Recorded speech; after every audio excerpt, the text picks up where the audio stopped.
a gente vai conversar do marketing digital. Em 2015, eu tive a oportunidade de fazer a abertura aqui também e a gente conversava sobre para onde a gente queria avançar. Tecnologia, incorporação, uso de aplicativo, mas por mais que a gente pensasse, a gente não tinha a dimensão que ia tomar aí a proporção do marketing digital na nossa atuação. Como é que a gente está em 2019? Não tem mais como fugir, tá? Aqui a gente tem o que está acontecendo por minuto na internet. Então, assim, só o Instagram tem quase 350 mil rolagens por minuto. E ele é a bola da vez, tá? O Instagram, a Netflix e os alto-falantes inteligentes, que no nosso meio ele ainda não está disseminado, mas que também teve um crescimento muito exponencial. O que é mais impressionante, gente? O que a gente está vendo é uma camada muito pequena. A gente está surfando em 4% da internet, que são os sites indexados. 96% a gente ainda não tem acesso, que é a chamada Deep Web, que é a Dark Web. Aqui a gente não vai se deter nos números, porque eu quero me deter nas questões realmente do ponto de vista ético e moral, mas a gente tem números muito impactantes aí. Hoje a gente tem 67% da população mundial dispondo de um dispositivo móvel. Tá? E essas pessoas, elas passam em média 6 horas e meia por dia na internet, sendo que o Brasil é o segundo no ranking, depois das Filipinas, e 2 horas e 15 nas redes sociais. Então, dá para fugir, gente? Dá para não falar? Bom, o que é aí a projeção? Que em 2020 a gente vai ter mais acesso à internet do que eletricidade. Dá para fugir? E aí a gente reclama, né? A gente está lá no Facebook, isso aqui é postagem no Facebook, Insta, do caminho que o nosso cliente faz. Tá? Esse caminho é tortuoso, ele não chega direto na gente, né? Aquela história, eu quero fazer uma obra, eu vou atrás de um engenheiro, mas eu quero fazer dieta, eu vou buscar um coach, eu vou olhar um vídeo no YouTube. Bom, depois a gente vai falar um pouquinho mais sobre isso. Não sei se vocês viram, mas agora, há uns 10 dias, isso começou a bombar na internet. É um trabalho que foi feito na Universidade de Glasgow, na Escócia, por uma colega nossa, Nutri. E ela verificou, então, junto com o grupo da pesquisa, eles olharam influenciadores digitais do Reino Unido que tinham mais de 80 mil seguidores. E analisaram as orientações do ponto de vista de evidência científica e as últimas 10 postagens de receitas em relação ao perfil nutricional. Vocês viram o resultado? 8 a cada 9 pessoas, né, desses influenciadores que faziam postagem, eles não tinham nenhuma base de evidência. E eles estavam colocando, na verdade, as pessoas em risco com o grau de recomendação que eles estavam passando para esses pacientes. A briga é longa, né, gente? Em 2015, o nosso conselho aqui, CRN2, fez um posicionamento em uma nota de repúdio na imprensa. Recentemente, eu não sei se vocês viram, o CRN6 está investindo forte nessa campanha, tá, de que blogueiros e coaches não são nutricionistas. Concordam? Sim. Tá? Bom, mas eu quero provocar vocês. O que aconteceu? Tá? Se a gente for olhar aí os gigantes da economia que morreram e não morreram, né? Se a gente pensar, por que a Blockbuster fechou? Porque a Netflix facilitou muitas coisas. E eu não preciso mais me preocupar com multa, eu não preciso mais me preocupar com ir lá, rebobinar a fita. Então, a gente precisa entender o que o nosso cliente quer, onde é que ele está e como que a gente vai chegar nele. E aí vem a luz no fim do túnel, né, gente? A gente precisa, em primeiro lugar, colocar todo esse nosso esforço científico, e quem está aqui é porque se preocupa com isso, né? Para que a gente possa, então, usar as redes sociais da forma como a gente gostaria que a informação chegasse para o nosso paciente, o nosso cliente. E a gente não vai ter tempo de falar sobre os artigos, mas se vocês derem uma olhada lá no PubMed, tá? Sem muito esforço, vocês vão encontrar muitos trabalhos. Eu acabei nem numerando quando eu fiz a busca, mas a gente tem muito conteúdo, tanto mostrando o impacto negativo, principalmente do YouTube, do Instagram, muito focado em relação a crianças, adolescentes, e a gente tem aí um impacto também muito legal de estratégias que foram utilizadas para modificar esse conceito do uso do bem, então, da internet, das redes sociais. Aí, gente, que vem a provocação. Se a gente reclama que o caminho é tortuoso, e aqui a gente tem umas dicas, a gente pode estar ali no Instagram, no YouTube, no Google. Por que não? Se é ali que o meu cliente está, é ali que eu vou, então, estar levando informação para ele. E a gente precisa desmistificar um pouco, ou muito, a visão desse marketing comercial. Quando eu estou ali, eu estou prestando um serviço, eu estou aumentando o impacto da minha mensagem, eu estou levando aquilo que eu acredito, eu estou levando a nutrição baseada em evidência de uma forma adequada para o meu cliente no lugar que ele está.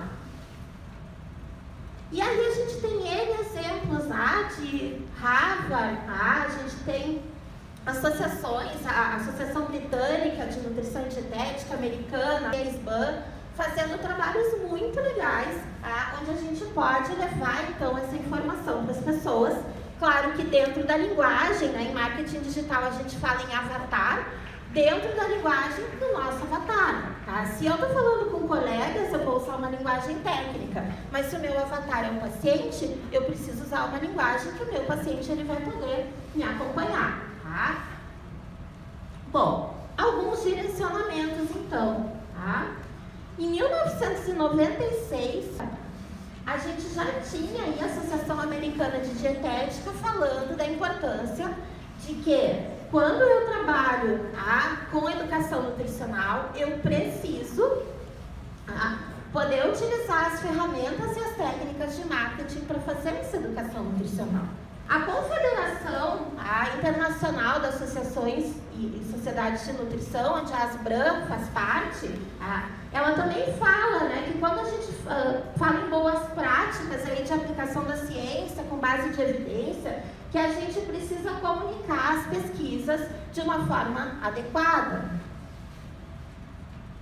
A Associação de Nutrição e Dietética Americana, ela vem há um longo tempo também olhando sobre isso, sobre os impactos éticos das redes sociais.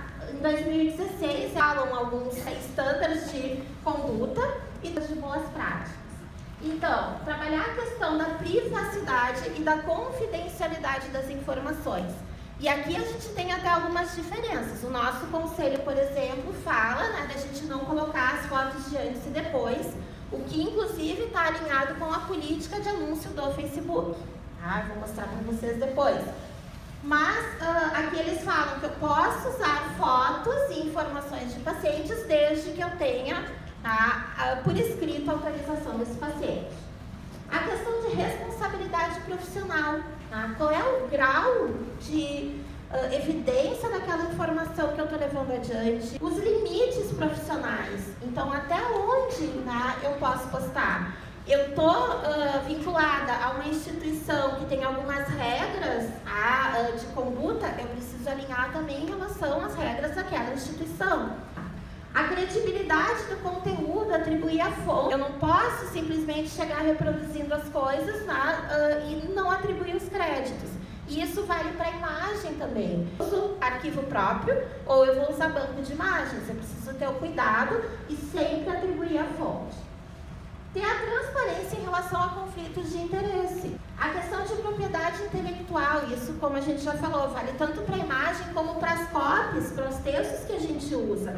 Eu não posso sair copiando lá minha colega e não atribuir os créditos. E a questão de conduta pessoal.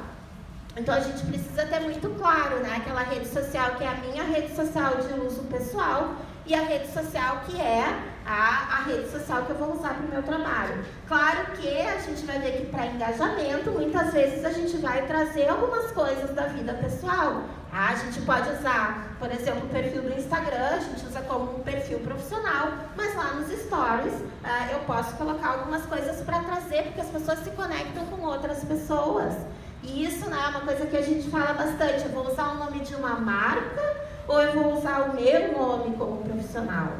A sacada é usar o meu nome profissional, porque as pessoas não se conectam com marcas, as pessoas se conectam com outras pessoas, E aí a gente traz algumas coisas, só que a gente tem que ter o cuidado do que a gente traz. Eu preciso conhecer o meu avatar, eu não posso querer falar com todo mundo. Não dá para falar com todo mundo. Eu tenho que escolher com quem que eu vou conversar.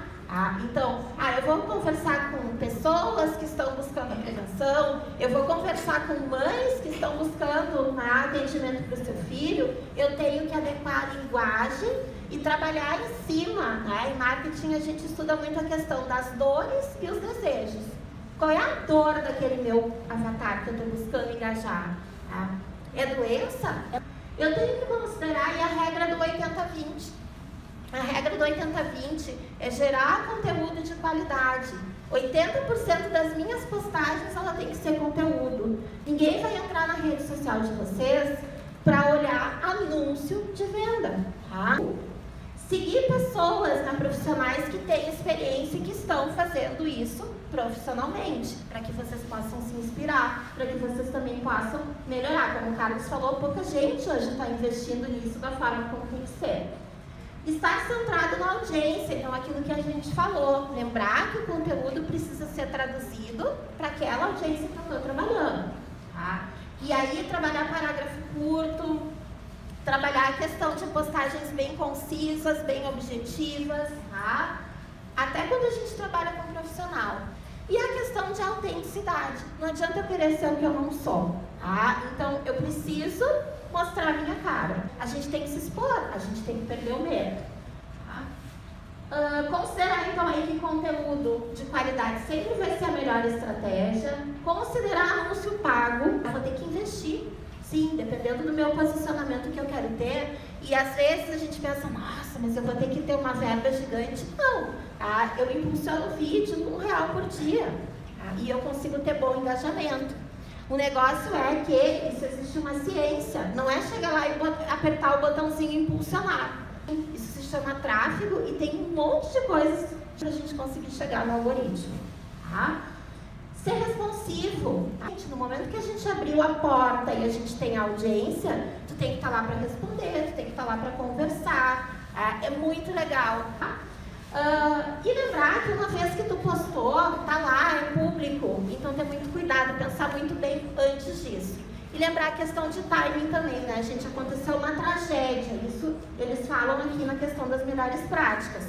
Se eu tenho postagem programada, quanto ao nosso código de ética, claramente fala, eu não posso usar a imagem de antes e depois, eu não posso fazer propaganda focada em preço, gerem valor, Vocês têm que se venderem pelo valor de vocês e não pelo preço. O cliente que vem pelo preço, ele vai pelo preço também, Então a gente vai através do marketing de conteúdo atrair o cliente certo, E a outra questão, está escrito aqui, que todo mundo sabe, e que quando a gente vê assim, acabei de receber isso aqui da empresa tal, e aí tira uma selfie com um pote de alguma coisa. Não vai dar tempo da gente falar sobre as políticas do Facebook, mas para anúncio no Facebook, ele é tão criterioso quanto o nosso conselho. Existem cuidados aí de alguns produtos que falam sobre alegações perigosas, Então, por exemplo, esteroide anabolizante, com flake, tosana, hormônio do crescimento, não pode ter anúncio. As pessoas podem publicar, mas se eu quiser fazer um anúncio impulsionado no Facebook, eu não vou conseguir. Conteúdo falso ou enganoso. Perca toda a sua gordura, emagreça 2 quilos em 2 dias.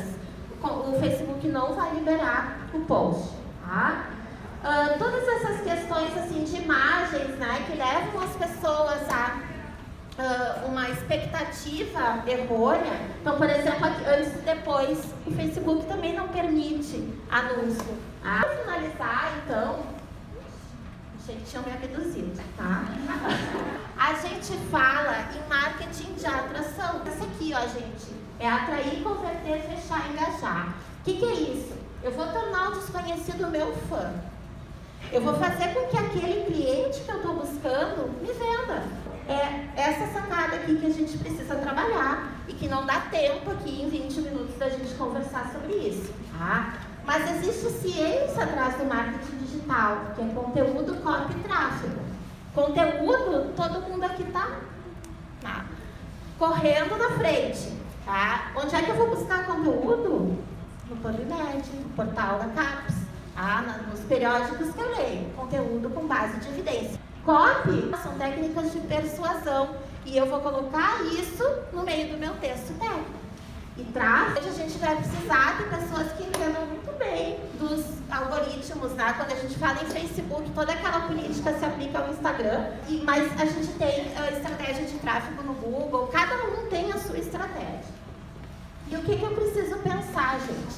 A essência do marketing é integridade e autenticidade. E o principal que eu queria deixar de mensagem para vocês é que quando a gente usa o marketing digital levando a nossa evidência para mais lugares, para mais pessoas, a gente está ampliando essa ciência que a gente ama tanto, a gente está aumentando o alcance dela. Gente, obrigada!